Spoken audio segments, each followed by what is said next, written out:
Isinagawa noong Lunes at Martes, July 15 at 16, ang kauna-unahang Pangasinan Polytechnic College Admission Test para sa mga incoming freshmen.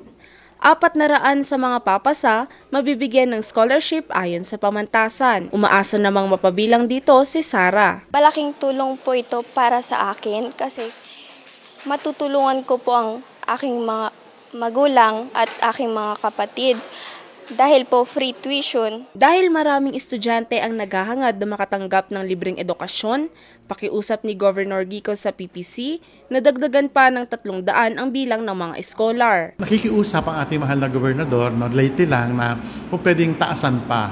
Parang it breaks his heart that we will not be able to accept all. We might be able to accept 300 more. So 700. We have enough faculty who will be able to handle. In terms of additional rooms, kaya naman yatang kasi we identified mga 3 or 4 more classrooms. Kasabay naman ng PPCAT, nagsimula na rin ang 25 days na test the course para sa Electrical Installation and Maintenance NC2 na may 50 estudyante mula iba't ibang bahagi ng Pangasinan. 25 days ang kanilang courses, ang kanilang number of days of training. So ito ay scholarship.